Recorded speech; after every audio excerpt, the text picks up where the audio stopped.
Thoughts on UCLA?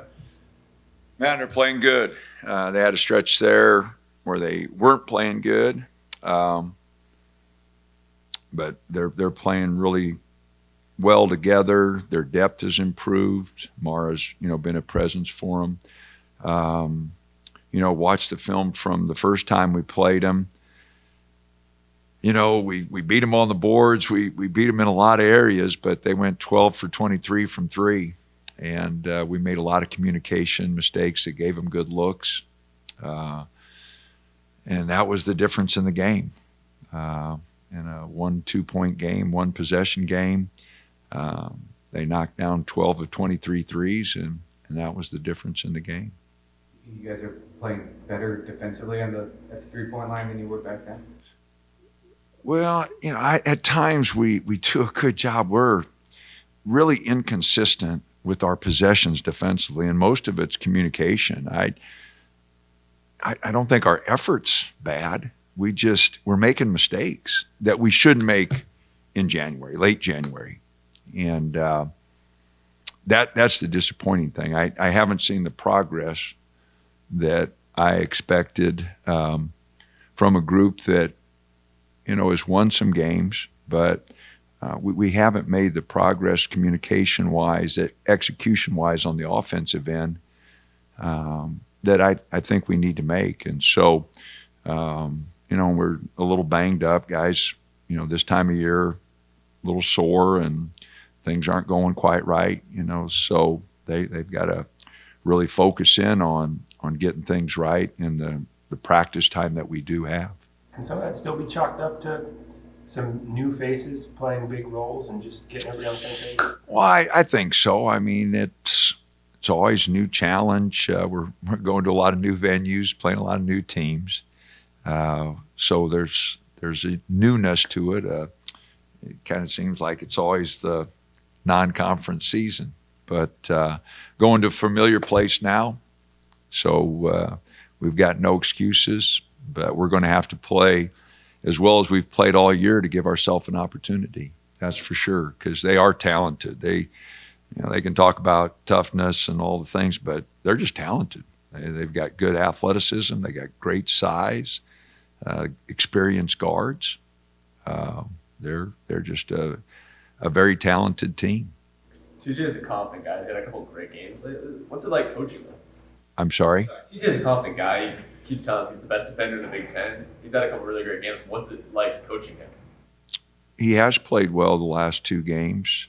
He struggled for a while there offensively, but he has played well. He graded out really high against Minnesota. Did a lot of good things. He was 5 for 6 from 2 point area, 5 for 5 from the line.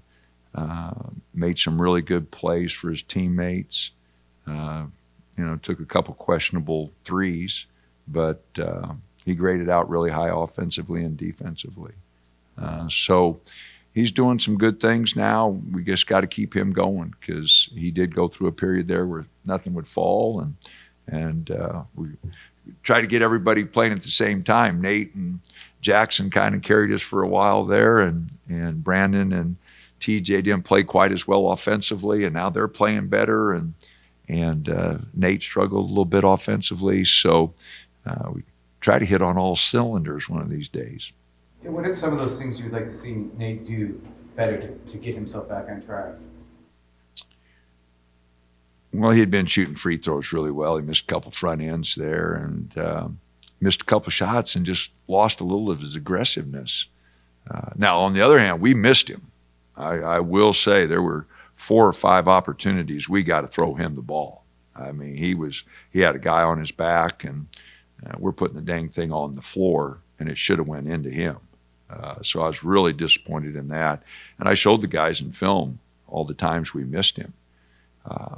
When a guy's shooting close to 60%, and he's a willing passer.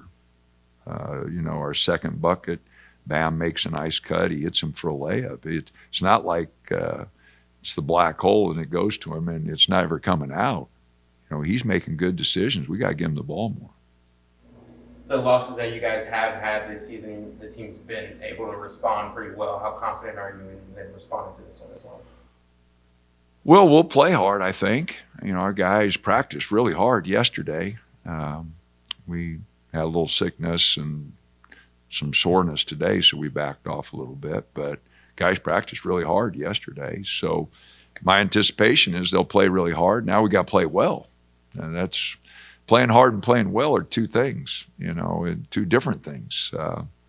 And like I said, I watched the game from last time. We out-rebounded them by 10. We did some good things. We played pretty hard. We just didn't communicate defensively, gave them some easy looks, gave them some easy baskets that in a one-possession game against a good team, you just can't give up. The last 2 games we've seen Brandon take and make more shots than he has all season. How important will it be to continue to get him more opportunities going down the stretch? Well, he's got to look for them. You know, it's two things, and he's got to do a better job getting some rebounds. We put pressure on all our guys. We got beat on the boards by Minnesota by 9. 11-0 second chance points. I mean, that just can't happen. It's closer than an 8-point game. You know, it's a 2-point game with a minute to go. You can't let those two things happen, especially on the road. And so, again, he has done some really good things for us offensively. The only area of his game that I'm disappointed in is rebounding.